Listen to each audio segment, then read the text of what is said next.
ደርሶ መልስ ደራሲ እንዳለጌታ ከበደ። ደርሶ መልስ በ2002 ዓመተ ምህረት የወጣ ሄኖክ የተባለ ጊታሪስት ወጣት በተለያዩ ጊዜያት አፍቅሯቸው ስለነበሩ አራት ፍቅረኞቹ ጀንበር፣ ቤዛ፣ ምስራቅና ራሄል እነሱ ስለሱ እሱ ስለነሱ ይሰማቸው የነበረ ጥልቅ ስሜትን አዛንቆ የሚተርክ መጽሐፍ ነው። አንተነህ አስረስ ይወዳር እንደ ሄኖክ፣ ብሌን ሳሙኤል እንደ ቤዛ፣ ሊሻን ኃይሌ እንደ ምስራቅ፣ ገነት ኃይሉ እንደ ራሄል፣ መቅደላዊት አባይ እንደ ብሌን፣ አሌክስ ታከለ እንደ ጥላሁን፣ ኤርሚያስ ገብረ ሚካኤል እንደ ሱራፌል፣ አማኑኤል አሻግሬ እንደ አብይ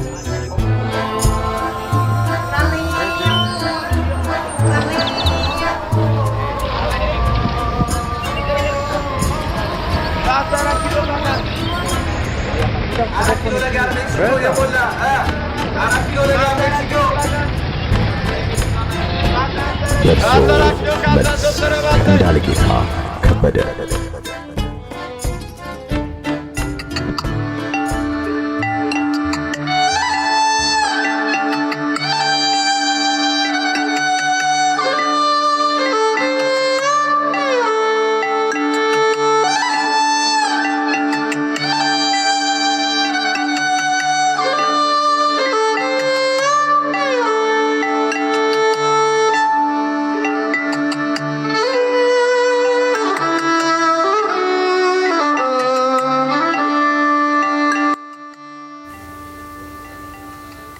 መድረክ ላይ ፐርፎርም ስታደርግ ማየት ፈልጋለሁ አልኩት። አንድ ቀን ደስ ይለኛል።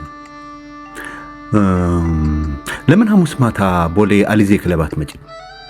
እንዴት ብዬ ራሴን ጠየቅኩት። አሊዜ ክለብን አውቀዋለሁ። ከጓደኞቼ ጋርም ተዝናንቼበታለሁ። ሙዚቃ አጣጥሜበታለሁ። ከሰኞ እስከ እሑድ ባሉት ቀናት እነማን ተረኛ ተጫዋቾች እንደሆኑም አውቃለሁ።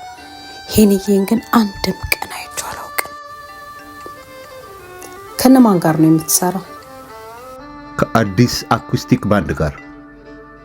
አዲስ አኩስቲኮችን አውቃቸዋለሁ።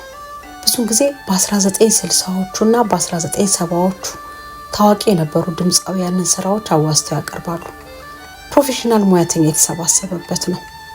አባል እንደሆንክ ግን አላውቅም ነበር አልኩት። አይ አይደለሁም፣ አባል አይደለሁም። ሊድ ጊታሪስቱ ለአጭር ጊዜ ውጭ ሀገር ስለሄደ እሱን ተክቼ እሰራለሁ። እለቱ ደረሰና ተሳፍሬ ቦሌ ጫፍ ሄድኩኝ። ሰው አላስከተልኩም። አጠገቤ ቆሞም ሆነ ተቀምጦ የሚጎነትለኝና ጾታዊ ትንኮሳ የሚፈጽምብኝ ሰው አልፈለኩም። ፕሮግራሙ 3:30 አካባቢ ይጀምራል። 30 ደቂቃ ቀደም ብዬ ተገኘሁና ደወልኩለት። ሰዓቱ እስኪቃረብ ህንጻው ስር በሚገኘው ካፌ ተቀምጠን እኔ ቶኒኬን እሱ ጥቁር ማኪያቶን አዞ እየጠጣን ቆየን። ሰዓቱ ተቃረበ። ወደ ክለቡ የሚያመራውን ደረጃ ከመውጣታችን በፊት ተፈተሽን። እኔና ሌሎች አድማጮች ተፈተሽን። ሄንዬን ያውቁታል። በነገራችን ላይ ሄንዬ ታዋቂ ነው፣ ግን ታዋቂነቱ የሚያኩራራው አይነት አይደለም። መነጽር ሁላ አያጠልቅም። ሰው አየኝ አላየኝ ብሎ አይጠነቀቅም። ነፃ ነው። ዝና ከሚያመጣው ስራ አምልጧል። እንደማንም ተራ ሰው መንገድ ላይ ተጠብሶ የሚሸጥ በቆሎ ፈልፍሎ እየበላ ሊሄድ ይችላል። ልቡን ብቻ ነው የሚያዳምጠው። የሆነ ሆነና እኛ ተፈትሸን ገባን። መግቢያው በር ላይ የ30 ብር ትኬት ቆረጥን። ይህች ትኬት አንድ ቢራ ወይም አንዲት ለስላሳ ትገዛለች። ከተቀመጠው የቆመው ይበዛል። ቤቱ በጭስ ታፍኗል፣ በሲጋራ ጭስ። አስተናጋጆች ውር ውር ይላሉ። የተገላለጠ ሰውነት ያላቸው አስተናጋጆች አይታዩም። ቤቱ የራሱን ደንበኞች መምረጥና መስራት ችሏል። የመጠጥን መጠን አልፎ የሚለፋደር ጠጪም አልገጠመኝም። ከበሬ ግንባር ብዙ በማሰፋው መድረክ ላይ የሚወረወረውን ሙዚቃ ለመከታተል የሚያስችለኝን ቦታ መረጥኩ። ሄኖክ፣ ዳዊት ፍሬው፣ ግሩም መዝሙር፣ ናቲማሞ፣ አየለ ምሳሌ ሁሉም ቦታውን ይዟል። ሄንዬ መድረክ ላይ ሲቆም የራሱ የሆነ ካሪዝማ አለው። ተጀመረ። ቃላት የሚገልጸው አይደለም። ሙዚቃ ሲሰሙት እንጂ ሲተርኩት ለዛ የለውም። እንደ ዋዛ የሚነገር አይደለም። እግዚአብሔር ጣት ውስጥ የሚቀብረው ተአምር ግን አይገርምም? በጣቶቻቸው እንቅስቃሴ ከነበርንበት ቦታ ለዩን። በጭብጨባ ነው የተናጠብነው። አጠገቤ ያለ አንድ ሰው ህዝባችን ለዘፈን እንጂ ለሙዚቃ የሚበቃ ጆሮ የለውም ብዬ ማምን ሰው ነኝ። አየሽ ሙዚቃ የጥቂቶች ጆሮ የሚመርጠው ሙያ ነው። ዘፈን ደግሞ የብዙሃን ልብ የሚማርክ ሙያ። ህዝባችን ግን በዘፈን ሙዚቃ መሃል ያለውን ድንበር መለየት አልጀመረም። የመገናኛ ብዙሃን ባለሙያዎች ዘፋኙን ጥላሁን ገሰሰን የድምፃውያን ንጉስ ማለት ሲገባቸው ኢትዮጵያውን የሙዚቃ ንጉስ ከሚል ማዕረግ ይሰጡታል። ግን አንድም ቀን ጥላሁን ገሰሰ ሙዚቃ ሲጫወት ተሰምቶ አይታወቅም። አልችልም ነው የሚለው የሙዚቃ ንጉሳችን ሙላቱ አስታጥቄ ነው። ጥላሁን ገሰሰ የኢትዮጵያን ዘፋኞች ንጉስ ነው እያለ ያወራልኝ ጀመር። እየተናገረ ያለው የኔን ትኩረት ለመስረቅ ወይም አዋቂነቱን ለማሳወቅ ወይም ዝም ላለ ማለት ያህል እንዳልነበረ ፊቱ ላይ ባነበብኩት ስሜት ተረድቻለሁ። ሮዝማን ሲጋራውን እያንቦለቦለ ነው። ሙዚቀኛ ነህ? አይደለሁም፣ ሳውንድ ኢንጂነር ነኝ። ሙያው ኢትዮጵያ ውስጥ አይታወቅም። ትላልቅ ኮንሰርቶች ለማዘጋጀት ያለኛ እጅ የማይታሰብ ነው አለኝ። የከፈተውን ሬድ ቡል መጠጥ እየተጎነጨ እውነቱ ነው ብዬ አምናለሁ። ብዙ ድምፃውያን ምስክርነታቸውን ሲሰጡ ሰምቻለሁ። ከሰውየው ጋር ስናወጋ ቆየን። መስማት የሚፈልገውን አልነፈገኝም። ጸጥታ ስፈልግ አንደበቱን በመቆለፍ ተባብሮኛል። ሌሎች ሞቅ ያላቸው የመጡ ታዳሚዎች ከዚህ ሰውዬ ጋር የመጣው ወይም የሚሄድ ስለመሰላቸው የሚተናኮለኝና የሚጎነትለኝ አንድም አልነበረም። ኦልዲስ የሆኑ ሙዚቃዎችን አጣጥመን ስናበቃ እግር ጥሎት የመጣውም የቤቱ ደንበኛ የሆነውም በሰማው ነገር መደሰቱን ለመግለጽ ፉጨት፣ ጩኸትና ጭብጨባ ሲያስደምጥ ሙዚቀኞቹ ንብረታቸውን ከመሸከፋቸው በፊት እኔ ወደ መድረኩ እየሮጥኩኝ ወጣሁ። አይኖች ተወረወሩብኝ። የወንድ አይኖች ዳሌን ሲጎመዡት ምራቃቸውን ሲወጡ ይታወቀኛል። ጥቁር ታይት ነው የለበስኩት። ጥቁረቱ ግን አይታይም እና ቀይ አጭር ጉርድ። ከጉርዱ በላይና ከቲሸርቴ በታች ያለው ቦታ ባዶ ነው። እምብርቴ ባዶ ነው። ብቻ ወጣሁ። እንደወጣሁ ለሌሎች ሙዚቀኞች ያለኝን አክብሮት ለመግለጽ በፈገግታ በታጀበ አንገት ቀልበሳ አደረኩና በቀጥታ ወደ ሄኖክ አመራሁ። ግራ እጁን አነሳሁና እያንዳንዱን ጣቶቹን ሳም አደረኳቸው። የቀለበት ጣቱን ደግሜ ሳምኩለት። ተሽኮረመመ። የማላውቅለት ወይም የማላውቅበት ፈገግታ አየሁ። ግንባሬን ሳመኝ። ልንወጣ ስንል አንድ ጎልማሳ ሰው መጣና ሪትም አሬንጅመንት፣ ሃርመኒ፣ ስትራክቸር፣ ቅብርጥስ ምንጥስ ሲለው ቆየና አድራሻ ተለዋውጠው ተመሰጋግነው ተለያዩ። እኩለ ሌሊት አልፏል። ማን ነው አልኩት። አብዩ ሰለሞን የምትለኝ ይሄ ነው እንዴ አልኩት። በቅርቡ አንድ አልበም አሰምቶኝ ነበር። የጥንቱን ፍለጋ በሚል ርዕስ ለገበያ የቀረበ። እሱ የሰራውን የማሪቱ ለገሰን የባቲ ንግስትንም እንደወደደለት ነግሮኛል። ይሄ ነው እንዴ አልኩት። የምታከብረውን ሰው በአካል በማግኘትህና በሱ ፊት ብቃትህን በማስመስከርህ እድለኛ ነህ ለማለት ፈልጌ። ይሄ ሌላኛው አብይ ነው።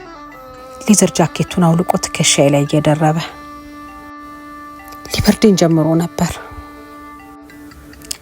ሄንዬ እኔና መሰሎቼን የሚረዳበት መንገድ ይገርመኛል። እሱ ግራ ገብታችሁኛል ነው የሚለው፣ እኔ ደግሞ ገብተህናል ነው የሚለው። አንዴ ማውራት ከጀመረ አይን አይኑን እያየው ትረካውን ማስቀጠል እንጂ ማቋረጥ አልወድም። እቅፉ ስር እንደሆንኩኝ ደረቴና ደረቱ እንደተጣበቁ የአምናውን ያልመሰሉ የትላንቱን አይነት ያልሆኑ ብዙ ነገሮች አሉ እኮ። ለምሳሌ ፍቅር። አሁን የዘንድሮ ፍቅር ከድሮ በብዙ መልኩ ይለያል። ዛሬ እምቢ ካልሽኝ ታንቄ ሞታለሁ ብሎ መታነቂያ ገመድ ፍለጋ የሚንከራተት አፍቃሪ ማግኘት ከባድ ሆኗል። እምቢ ካልሽኝ አጥፍቼሽ እጠፋለሁ ብሎ የሚያቅራራ አፍቃሪም ቁጥር አንሷል። ምንድነው የዘፈኑም አጥርሽ ገረገራ ውሻሽ ተናካሽ ምንድነው ቢሉሽ እጣን ነው ብለሽ አጭሽው ቢሉሽ ገሌለም ብለሽ ፍቅር እንዲህ ያልቃል አንቺ ካለገምሽ የሚለው ዘፈንም ኮን ትዝታ ሆኖ ቀርቷል። አይሄኔ ሙዚቀኛ ስለሆነ ሳይሆን አይቀርም። አንዳንዴ የዘፈን ግጥም በወሬው ካላስገባ ያወራ አይመስለውም። ያም ሆኖ ግን በዚህ ዘመን ከልብ መዋደድ ገደል ገብቷል ማለት አይደለም። አሁን የፊተኛው ዘመን ሰዎች ፍቅር በእነሱ ዘመን ወጣትነት እንደሞት አድርገው ያስባሉ። ጎልማሳዎቹ ደግሞ የዘመኑ ወጣቶች ልባቸው የፍቅር እሳት እንዳልገባውና የሆነ ነገራቸውም ለብለብ እንደሆነ ያስባሉ። የዚህ ዘመን ወጣቶች ደግሞ ተመችቶን እየኖርን ነው። ቀላል ተመችቶን እንኖራለን አልኩ በልቤ። የእነ አካብዴው ዘመን ላይመለስ ተቀብሯል።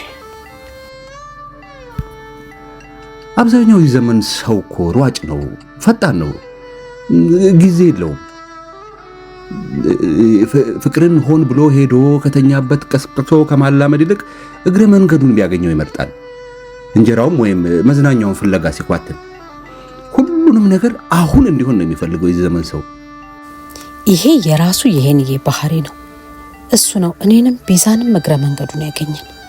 እኛን ለማግኘት አልወጣም አልወረደም። ብዙ ሴቶች እንደ ጨረቃ ደምቀው እንደ ጨረቃ ጎልተው የመታየት ጥማት አለባቸው።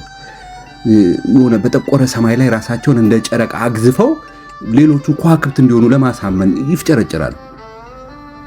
ሴት ልጅ ቀርበን ብናያት አይተንም ብንተነትናት ስውር የሆነ የመመለክ ፍላጎት እናገኝባታለን።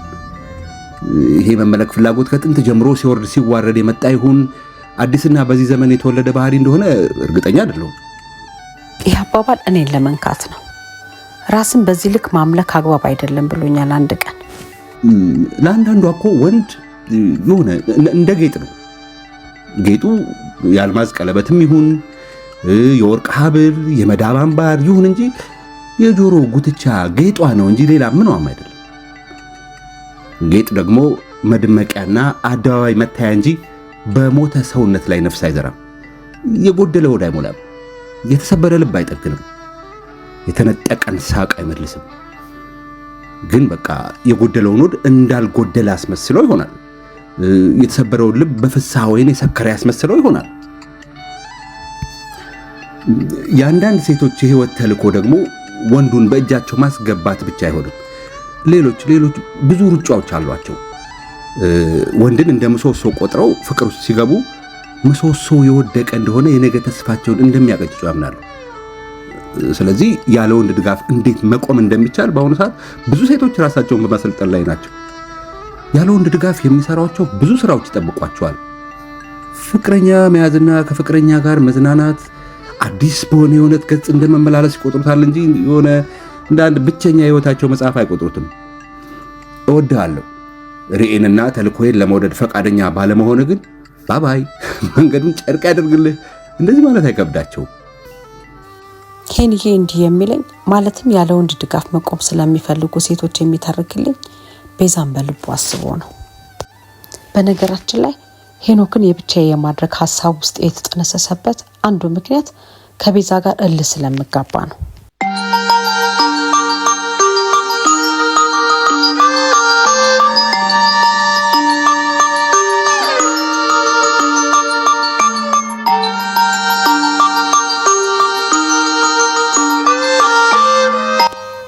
ቤዛ ጀግና ናት። እኔና ጓደኞቼ የሌሉን ብዙ ነገሮች አሏት። እኛ አለን ብለን የምናስባቸው ነገሮች ለሷ ምንም ናቸው፣ አላፊና ጠፊ። እኛ በመሽቀርቀር ብዛት ወንዶችን ለማማለል እናስባለን። ለሷ ይሄ አስቂኝ ጨዋታ ነው። ወንዶችን መሳብ የምትፈልገው በምታውጠነጥነው የሐሳብ ጥልቀት ነው። እና እልህ ይዘኛል።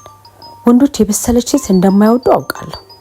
ብዙ የምታውቅ ከመሰላቸው ሴት ጋር ሲውሉ ኮንፈርት አይሰማቸውም። ይቁነጠነጣሉ፣ ይቅበጠበጣሉ። ይሄ ሄኖክን ግን ተመችቶታ ያለው የሚለው ይገባታል፣ የምትለውን ይሰማታል።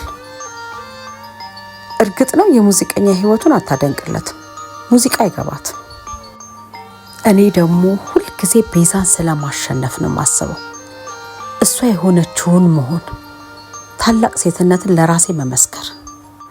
በትምህርት እኩል ነን። እሷ የደረሰችበት ደረጃ ደርሻለሁ፣ ግን ከማውቀው በላይ ታውቃለች። የፒኤች ትምህርት ዲግሪዋን ሰሞኑን የቀጠለችው። በየቀኑ ራሷን በእውቀት ታደረጃለች። በትልልቅ መድረኮች ትጋበዛለች። አጭበርብር አይደለም፣ ዋሽታ ወይም ደግሞ ከከፍተኛ ባለስልጣናት ጋር ተሞዳሙዳ አይደለም። በሙያዋ ያከብሯታል። የት ናት ወዴት ናት እያሉ ያፈላልጓታል። በየቀኑ አይናችን እያየ ታድጋለች፣ ታድግብናለች። ዋጋ ያለው ህይወት ኖራ ዘመኗን ታሳምረዋለች። እቀናባታለሁ።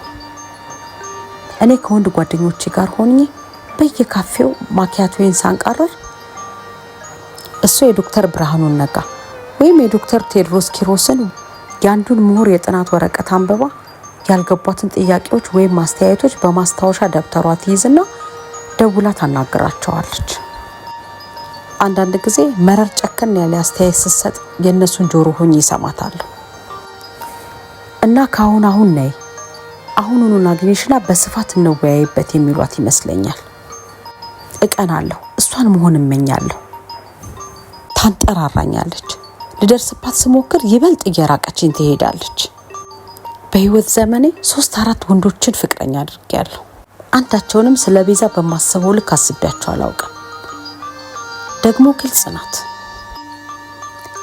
አንዴ ለብዙ ደቂቃዎች በትካዜ ተውጣ አገኘኋት። ደብሯት ነበር።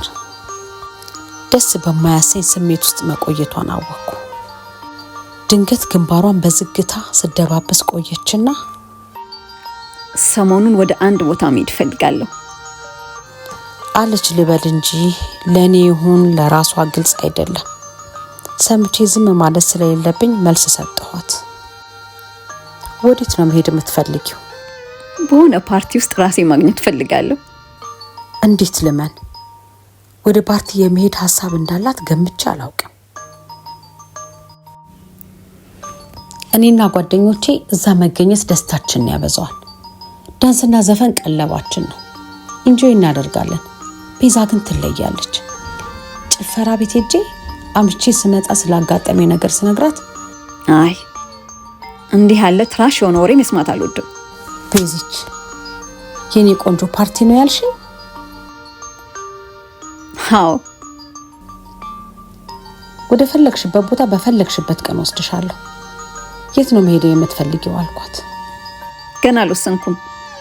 ነገ ወደማውቃቸውና አድራሻቸውን ወደማገኛቸው ሄጄ መተዳደሪያቸውን፣ አላማቸውንና ግባቸውን አጤናለሁ። ግራ ገብቶኝ መስማት ቀጠልኩ። እንደ ነውር ስትቆጥሮ የቆየችውን ዘፈንና ጭፈራ እንድትከጅል ሊያደርግ የሚችል ምን ታምር መጣ? ምን አይነቷን ኢትዮጵያ መገንባት እንደሚፈልጉ፣ ስለ መጻዩ ትውልድ ምን እንደሚያስቡ አለ አይደል? ስለ መሬት፣ ስለ ትምህርት ያላቸው ፖሊሲ። ምንድነው የምትቀባጥሪው አልኳት። ከግምቴ ውጭ በሆነ ርዕስ ጉዳይ ስትቀባጥር የገዛ ጆሮዬን ተጠራጥሬ። ለምን የአንዱ ፓርቲ አባል መሆን እንደፈለኩ ነው። ለጠየቅኩት ጥያቄ ጠነን ባለ ድምፅ መልስ ሰጠች። አሁን ገና ገባኝ። ለካስ ፓርቲ ያለችኝ የፖለቲካ ፓርቲ ማለቷ ነው። ሳቄ መጣ። ክለብ ያለች መስሎኝ ነው አእምሮዬን ስለጨፈረው ያሰበው። ምን አይነቷ ቀሽም ነኝ። መሳሳቴን ካወቀች አመት ሙሉ እንደምትስቅብኝ ያውቃለሁ። ዝም አልኳት። ራሴን አላስፎገርኩ። እስኪ ለማንኛውም የወይዘሪት ብርቱካን የሚደቅሳ ጉዳይ እልባት ያገኝ አልኳት። ተጨማሪ ታሳሪ ሴት ምሁራንን ለማብዛት ካልሆነ በስተቀር በዚህ ጊዜ ፖለቲከኛ መሆን በእሳት እንደመጫወት ነው አልኳት። እንዴት ነው በንቀት የገረመመችኝ። ፖለቲካ አልወድም አልኳት ርዕስ ለመቀየር ብዬ። ፖለቲካ ምኑ ይወደዳል? ለምን? ፖለቲካ ታላቅ ወንድሜን አሳጥቶኛል። ማለት የኢህአፓ አባልነት ተብሎ ቀይ ሽብር ታውጆበት የደርግ የጥፋት ሰለባ ሆኗል አልኳት ሀዘን ውስጥ ገብቼ። ታላቅ ወንድሜን እንዴት እንዳጣሁት በየጊዜው ሲነገረኝ በልቤ ውስጥ ተሸንቆሮ ቀረ እንጂ እኔማ መች ተወልጄ። የብዙ ጊዜ ታላቄ የቤታችን የበኩር ልጅ ሞት ከጉያችን ነጥቆ እንዲወስዶ ሲደረግ አልነበርኩ። ለምንድን ነበር የሞተው? እናቴ አይኗ እያየ ወንድሜ ላይ ተኩሰው ግንባሩን መተው ገደሉት። ለምንድን ነበር የሞተው? ጥያቄዋን ደገመችው። ኢህአፓ አባልነት ተብሎ ብዬ ነግሬሽ የለ? ለሶስተኛ ጊዜ ልጠይቅሽ፣ ለምንድን ነበር የሞተው? እኔም ደግሜ ልመልስልሽ፣ መንግስቱን ደርግን ተቃውመሃል ተብሎ አልኳት። አጠያይቋ አናዱ። ዝም ብሎ መቃወም አለ እንዴ? ለመቃወም ምክንያት ያስፈልጋል፣ አላማ ያስፈልጋል፣ ርዕዮት ያስፈልጋል። ምን አይነቷን ኢትዮጵያ ለመገንባት ብለው ነው ወንድምሽና ጓደኞቹ ህይወታቸውን ያጡት? አላማቸው ቢሳካ ኖሮ አሁን ያለችው ኢትዮጵያ ምን አይነት ቅርጽ ይኖራት ነበር ተብሎ ይገመታል። በወቅቱ መጀመሪያ ደርግን ይቃወሙ ከነበሩት ዋነኞቹ በኢህአፓና በመኢሶንና በሌሎችም መካከል ያለው ልዩነትስ ምን ነበር? እንደ ወንድ ነው የምትናገሪው ልላት አሰብኩና ተውኩት። ይህን መስማት ደስ አይላትም። እኛ ሴቶች ወንዶች የሚችሉትን ሁሉ እንችላለን የሚል የፌሚኒስት ሀሳብ አራማጅ ናት። ወንድምሽ የተሰዋለት ዓላማ ምንድን ነበር? እኔ እንጃ፣ ግን ደግሞ በጣም ነው የተንፎለፎለው። እሱ የተገደለበትን የጥይት ዋጋ እናቴ እንድትከፍል መጠየቋን ስትናገር ሁሉ ድሮ በቴሌቪዥን ታይታለች። ያሳዝናል በጣም ወንድሜ፣ በጣም ያሳዝናል። ከወንድምሽ በላይ የምታሳዝኘው አንቺ ነሽ። አሟሟቱን እንጂ የሞተለትን ጉዳይ የማትጠይቂ የማታነቢ። ወረደችብኝ እንባ እስኪተናነቀኝ ድረስ በስድብ ድሪቷ አጥረገረገች። ከዚያም በዚያ ዘመን ስለነበሩ ወፈሰማ የፖለቲካ ድርጅትና አንድነት ልዩነት ነገረችኝ። አሁን ረስቸዋለሁ። ለነገሩ ያኔም እየነገረችኝ እያለ ቀደም ሲል የነገረችኝን ዲሊት የሚያደርግ ሰይጣን በጭንቅላቴ ውስጥ ነበር። ስትጨርስ እና እንዴት አየሽው? ምኑን? ወንድምሽ የተሰዋለትን ዓላማው ምንም ይሁን አንድ ሰው ለቆመለት ዓላማ ህይወቱን ለመስጠት ፈቃደኛ በመሆኑ ትውልድ ሊዘክረው ይገባል። በቅርቡ በዚህ በአዲስ አበባ ከሰማዕቱ እስጢፋኖስ ቤተክርስቲያን ፊት ለፊት የቀይ ሽብር ሰማዕታት የመታሰቢያ ሐውልት ቆሞላቸዋል። ፈገግ አለች። በግማሽ ልብ እንደሰማኋት ገብቷታል። ዝም አልኳት። እኔ ፖለቲካ አልወድም፣ ሄንዬም ፖለቲካ አይወድም። በነገራችን ላይ ሄንዬ በጣም ነው የሚያሳዝነኝ። ለምን እንደሚያሳዝነኝ አላውቅም። ቤዛ የምትጫነው ስለሚመስለኝና የበላይነት ስሜት በሚሰማት ሴት ቁጥጥር ስር ስላለ ይሆን አላውቅም። ትክ ብዬ ሳየው ተንከባከቢው የሚል ስሜት ይመጣብኛል። ምን እንደጎደለበት አላውቅም፣ ግን ያ የጎደለበትን ነገር እንዳጠፋ ሳይሆን አይቀርም የተፈጠርኩት። እሱ ግን ይሄን ስሜቴን ልብ ብሎት አያውቅም።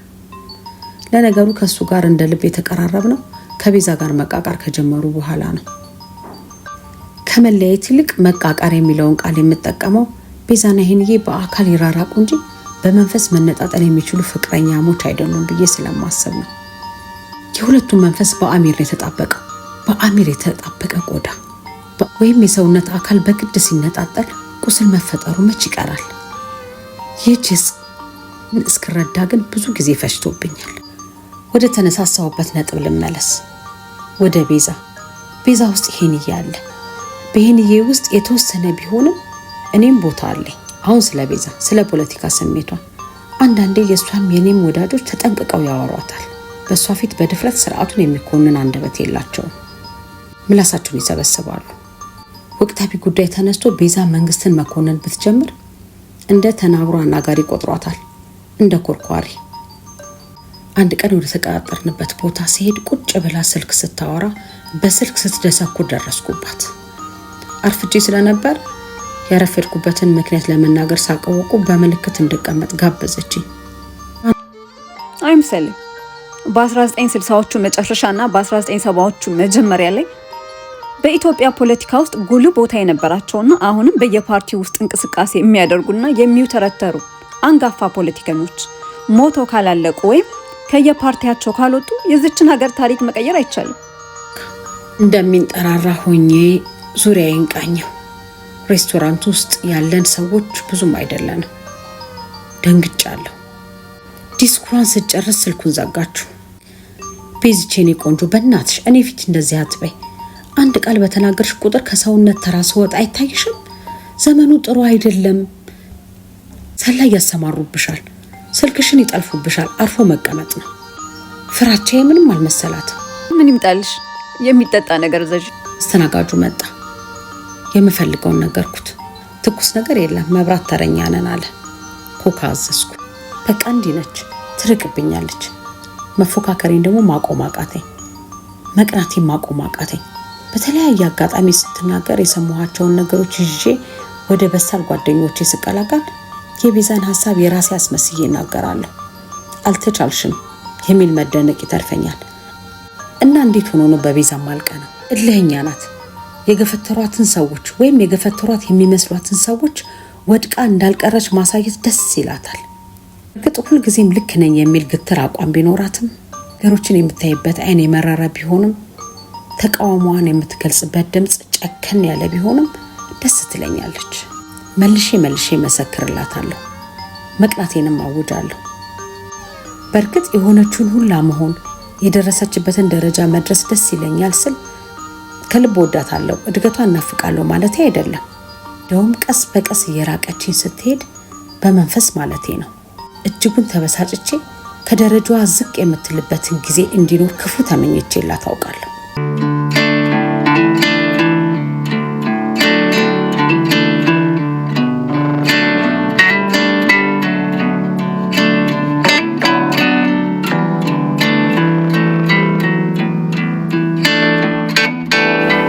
ሄንዬን መመኘት መቼና እንዴት እንደጀመርኩ አላውቅም።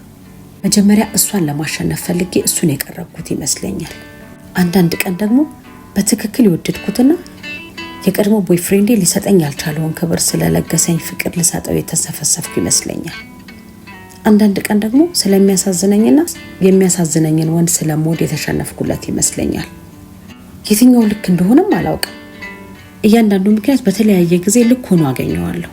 ቤዛ ቆንጆ ናት፣ ውብ ናት፣ ናትም አይደለችም ማለት ያስቸግራል። ከጡቶቿ ሌላ ምን ሆኖ ደስ የሚለኝ? ጥርሷ ንጹህ ነው። መንጻትስ እንደሷ ጥርስ። የጥርሶቿ አቀማመጥ ከእህቷ እጅጉ ይለያል። እህቷ ብሌን ጥርሶቿ በሽቦ አጥራ አሳጥራ አቀማመጣቸውን ለማሳመር በመደርደር ላይ ትገኛለች። የቤዛ ጥርስ ግን በቃ የሌለ ነው።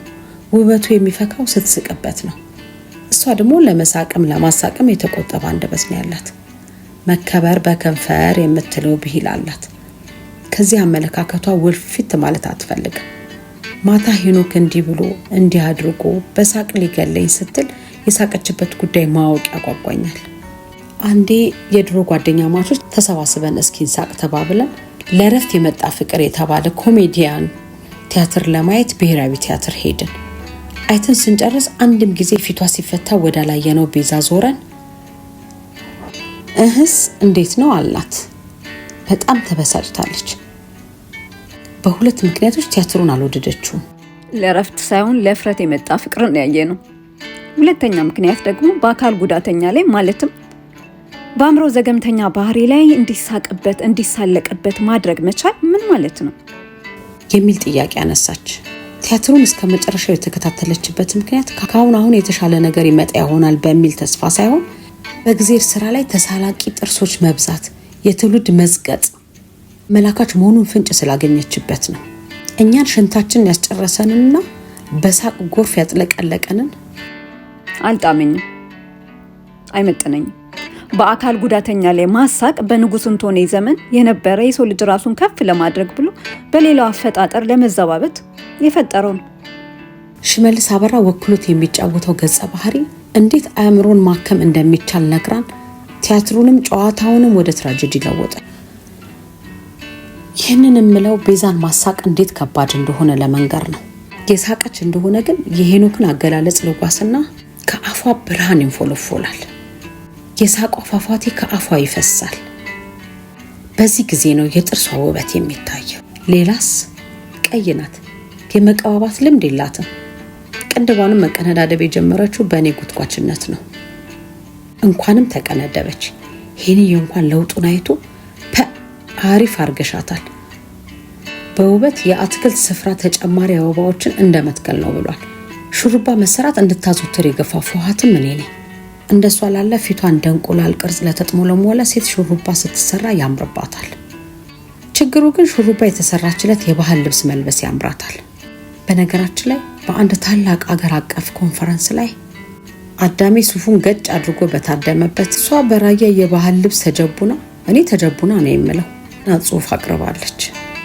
አለባበሷ ይሁን አስተሳሰቧ የብዙ ሚዲያዎችን ቀልብ ሰርቆ ነበር። አንዳንድ ቀን ቦግ ትላለች፣ ትደምቃለች፣ ያምርባታል።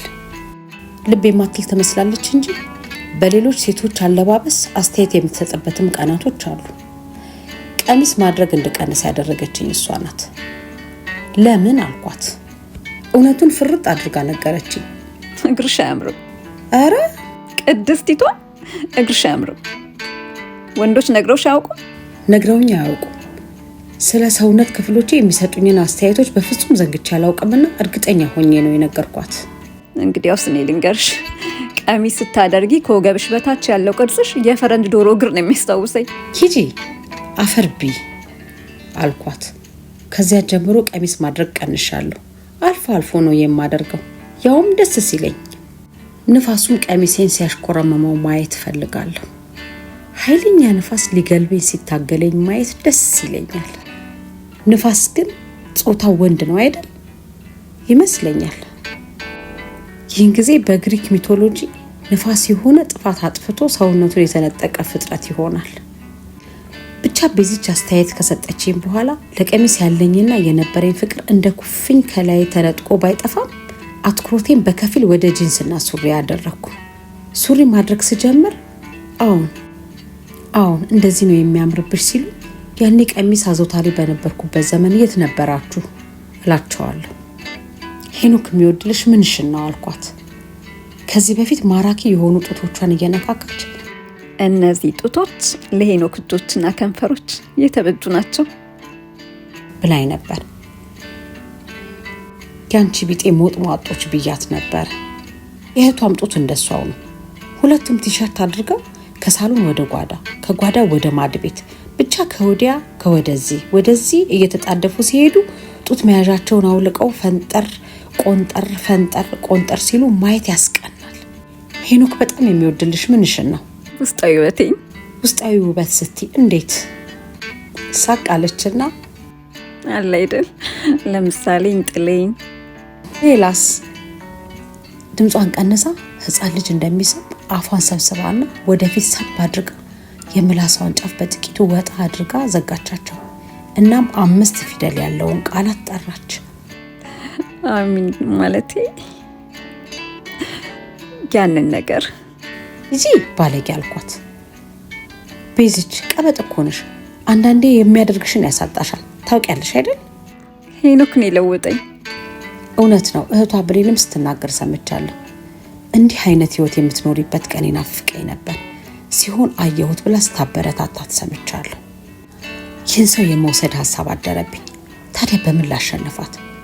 እኔ ለራሴ የማጠልቀው ዘውድ አስፈለገኝ። ዘውዱ ሄኖክ ነው።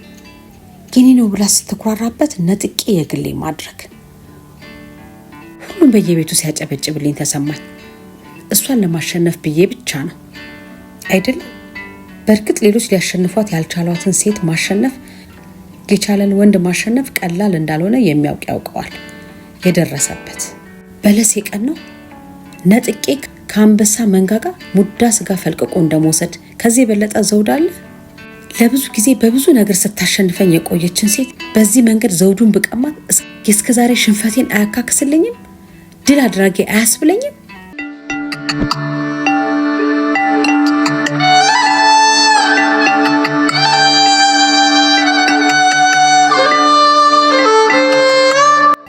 ይመጣል ያልኩት ቀን ሳይመጣ ይኸው ተቀያየሙ። ፍቅራቸው ፌድ አደረገ እንጂ ፌል አደረገ ማለት እቸገራለሁ።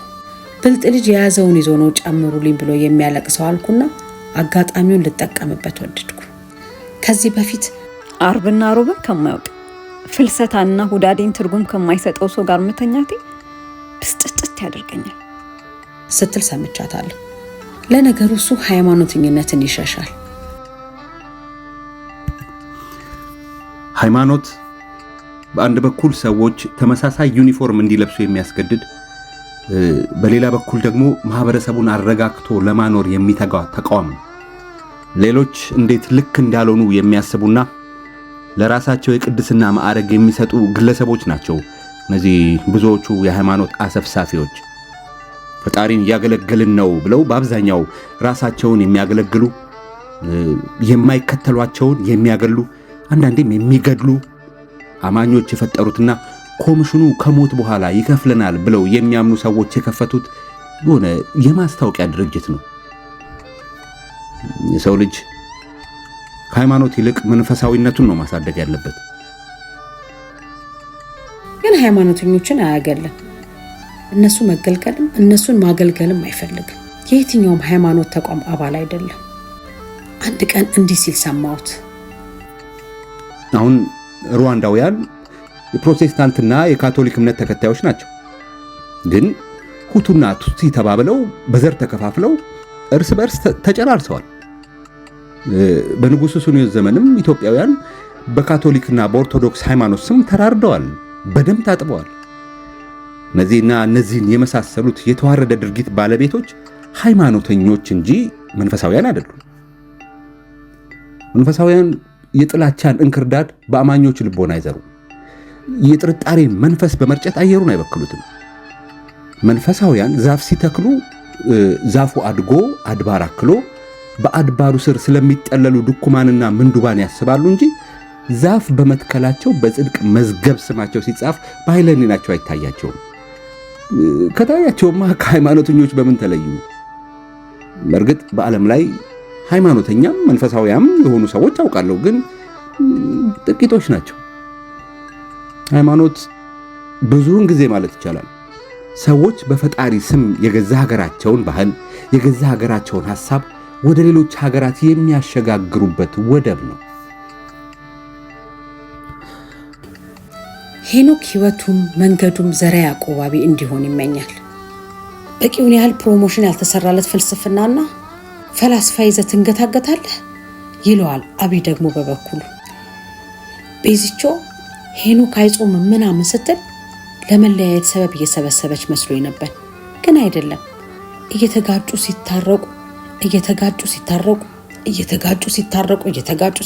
አውቃታለሁ። ክርስቶስ እንኳን የሰው ስጋ ለብሶ አፍቃሪዋ ሆኖ ቢመጣ አቃቂር ከማውጣት አትመለስም። ፈልፍላ የማታወጣው ጉድ የለም። ሄንዬ ላይ ወረደችበት።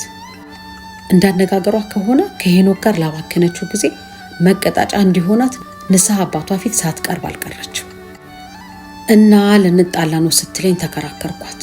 አይሆንም አልኩ። የማስታረቅ ግዴታ አለብኝ አልኩ። እየተከራከርኳት በሄድኩ ቁጥር ውስጧ ምን ያህል እንደተቀየመውና ወደ ሄንዬ የመመለስ ተነሳሽነት እንደሚጎድላት ተረዳው። ተምታታብኝ። እሷ እሱን መፈለግ ስታቆም እኔ ደግሞ ሌላ እሷን የማሸነፊያ መፎካከሪያ መላ የምመታ መስሎኝ ነበር። ግን አሁንም ሄኖክ ላይ ተንጠልጥዬ ቀረው። አልጋ ላይ በሆንበት ጊዜ እንዴት አገኘኸኝ ብዬ ስጠይቀው እንዲህ እሳት የላሽ መሆንሽን ባውቅ ኖሮ ጨርቄን ማቄን ሳልል አንቺ ጋር መጣል ነበር ወይ ብሎ ሲመልስልኝ ቤዚች አልጋ ላይ እንዴት ነች ብዬ ስጠይቀው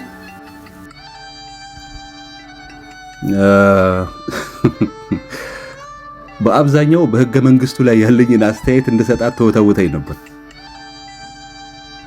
ብዙ ጥያቄ ስጠይቀው ሲመልስልኝ በመልሶቹ ውስጥ እኔ ቤዛን ምን ያህል እንደምልቃት ሲነግረኝ የነገረኝን ነገር ለጓደኞቼ ስነግራቸው እነሱ ወደ ቤዛ ሄደው ከሷ ጋር የተለያየ ነው አልጋ ላይ ቅልጥ ያለ ወሲብ እየፈጸምን ሳለ ስለ አንቀጽ 39 ያለኝን አቋም በየዕለቱ ስለምጠይቀኝ ነው ብሏል እሱ እያሉ ሲነግሯት እሷ ስትበሳጭ እጅ ስትሰጥ ለመጀመሪያ ጊዜ መሸነፏን አምና ስትቀበል ዘውዷን ሳትወድ የግዷን ለእኔ ስታስረክብ ብዙ ነገሮች መጣላታቸውን ምክንያት አድርጌ ጣልቃ ገባሁ።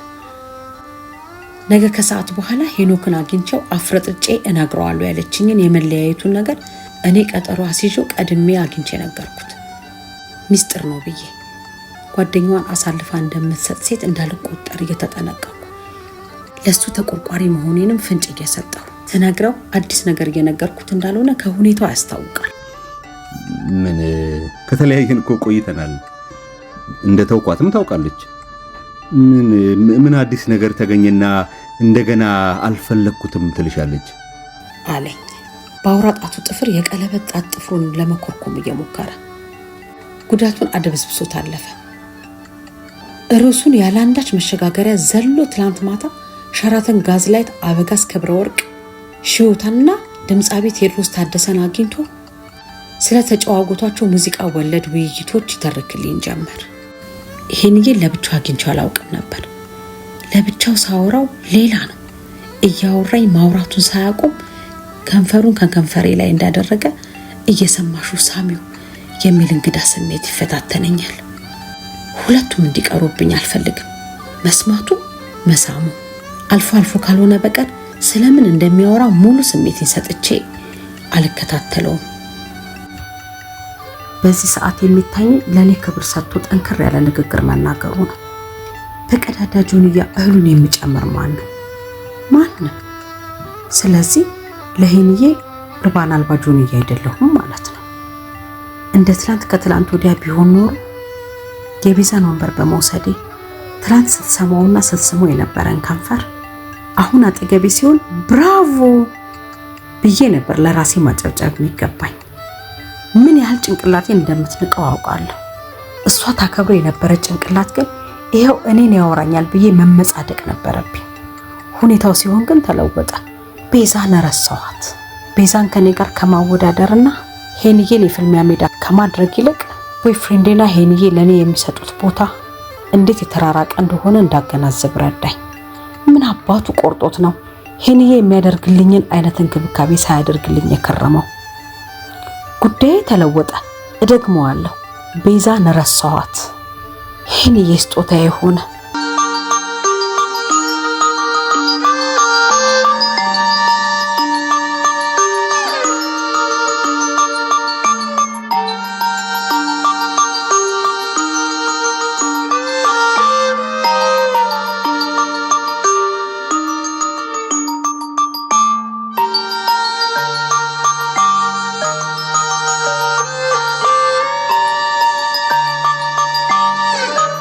በእህትነት እንዲያስበኝ ሆኜ የቀረብኩት።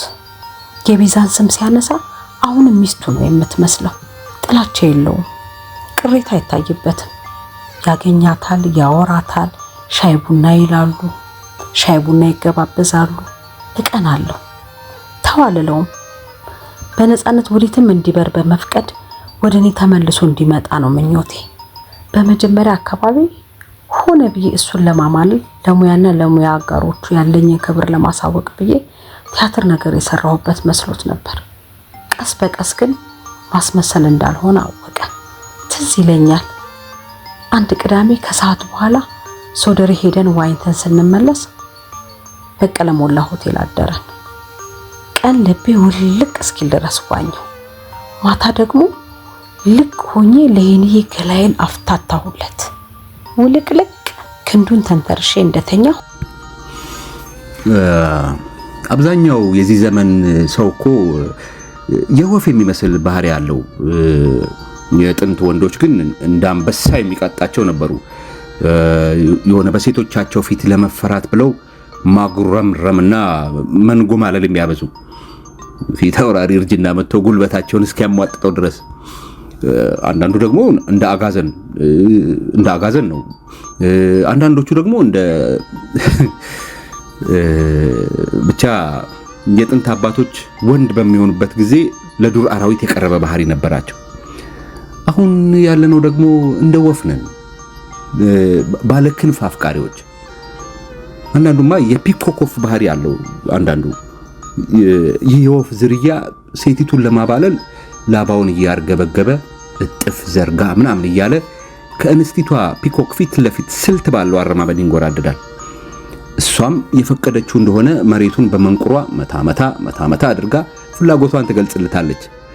በቃ ልክ እንደ ፒኮክ አንዳንድ ወንድም የሰውነት አቋሙንና አለባበሱን እንደ ወጥመድ ይጠቀምበታል። መረቡን ወደ ሴቶቹ ባህር ይጥለዋል። የሚያጠምደው አንድ የውበት አሳ ያጣም። እሱ በዚያ ባህር አካባቢ መንጎራደር ብቻ ነው የሚጠበቅበት።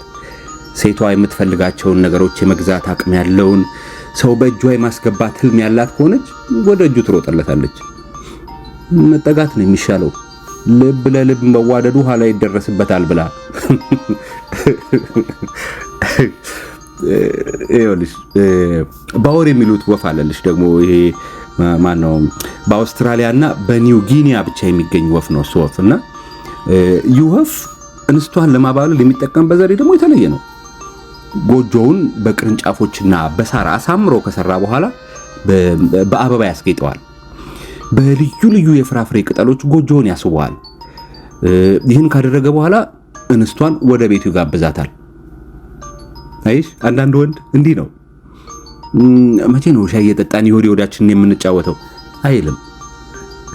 ታላላቅ ሆቴሎችን ስም እየዘረዘረ ወይንም ደግሞ መቼ ነው ራት እየበላን ዘና ብለን የምናመሸው እንደዚህም አይልም። የሚያሳስት ፈገግታ ፊቱ ላይ እየተጫወተ እንደምንም ብሎ አባብሎ መኪና ውስጥ አስገብቶ ይዟት ፈትለክ ነው ወደ ቤቱ። ከዛ ቤቱን አይታ ቪላውን ጎብኝታ በእምነበረድ ያገጠ ቤቱን አድንቃ ውድ በተከፈለባቸው የሳሎን ዕቃዎች ተመስጣ ልቧን የማትሰጥ ሴት የምትኖር አይመስለውም። እንደምታዩ ሳሎኑ ፈረስ ያስጋልባል። ስፋቱም ምንትሴ በቅብር ጥሴ ነው። በዚህ ቤት እንድትኖሪ መርጬሻለሁ ይላታል። ሌላ ደግሞ አለልሽ አውሮፓ ውስጥ የሚገኝ ንብ የሚመግብ የወፍ አይነት አለ። ሴት ፍለጋ ዛፍ ለዛፍ ነው የሚንቆራጥጠው። ታዲያ ባዶ እጁን አይደለም፣ ስጦታ ቢዜ ያዝ አድርጎ ነው። ወንዝ ወርዶ አንድ ወደል ተርብ ፈልጎ ወደ ሴቷ ዘንድ ካልቀረበ ዋጋ የለውም። አንዳንድ ሴት አፈቅርሻለሁ ብሎ ወንዱ የልቡን ሲያጫውታት እጅ ከምን አለበለዚያ እንደምትወደኝ በምን አውቃለሁ ትለዋለች። አንዳንድ ወንድና ሴትም እንደዚህ ነው። ይሄ እንኳን ብዙም ማብራሪያ ያስፈልገውም። ወንዱ በጥንቃቄ ቀርቦ እሺ ካሸኛት በኋላ ጊዜውን፣ ጉልበቱን፣ ዕውቀቱንና ስሜቱን ይገብርላታል። ቆይቶ ግን ከሱ ጋር መሆን ይደብራታል። እንዴ አሉልሽ እንጂ የሌሊት ወፎች። ወንዱ ዛፍ ላይ ወጥቶ በራሱ ድምፅ በራሱ ቅኝት ያንጎራጉራል። አዝማሪዎቹ ብዙ ሊሆኑ ይችላሉ። አድማጯ ግን አንዲት ወፍ ናት። የዚህ ሁሉ ማንጎራጎር ትርፉ ያቺ የወደዳትን የሌሊት ወፍ አማሎ ልቧን ሰርቆ ፍቅርን ለመጫወትና ጊዜና ቦታን ለማመቻቸት ነው። ሴቷ ወፍም የተሻለ ዜማ ይዞ ወደ መጣው ወንድ ልቧን ትጥላለች። ሰምታ ዜማ ስትጠግብ ወደ መረጠችው ዘፋኝ አጠገብ ትቀመጣለች። ያኔ ሌሎች አፍቃሪዎች አንገታቸውን ሰብረውና ማዜማቸውን አቁመው ወደ ብቸኝነት ጎጇቸው ይገባሉ። ነገም ሌላ ቀን ነው በሚል ተስፋ። እንዲህ ያለው አጠባበስ ቴክኒክ በሰው ዘንድም አለ። አንዳንድ ወንድ ተረባርቦ ወደ ታዋቂዋ ሴት ወደ ቆንጆና ውድድር አሸናፊዋ ዘንድ ይሮጣል። እሷም የሁሉንም ስሜት ለማየት ይቻላል ዘንድ ለጥቂት ጊዜያት በብቸኝነት ትቆይና ወደ አንዱ እቅፍ ስር ትሸጎጣለች። የተጠሩት ብዙዎች ናቸው፣ የተመረጡት ግን ጥቂቶች ናቸው እንዲል መጽሐፉ። የተመረጡት ጥቂቶች ናቸው፣ የተፈቀረው ግን አንዱ ብቻ። የኛ ዘመን ወንዶችና ሴቶች በፍቅር ውስጥ ይኸውልሽ ይህንን መስላል አልኩት ሲጨርስ በቀለበት ጣቴ ግንባሩ ላይ የማይታይ መስመር እያሰመርኩ። አንቺ ምን በየትኛው የወፍ አይነት መድበኛል እንዴ? እስካሁን ምድብሽን አታውቂም አለኝ ሳቅ ብሎ። እቅፍ አድርጎ ከደረቱ ጋር አጣበቀኝ። የደረቱ ለስላሳ ፀጉሮች ጡቶችን ይደባበሱኝ ይዘዋል። አውቃለሁ፣ የሚያውቀኝን ያህል ባይሆንም አውቃለሁ። እኔና ሄኖክ አልጋ ላይ ብቻ ነው የምንግባባው። አልጋ ላይ ስንወጣ ሁሉም ነገር ቶሎ አይበቃም።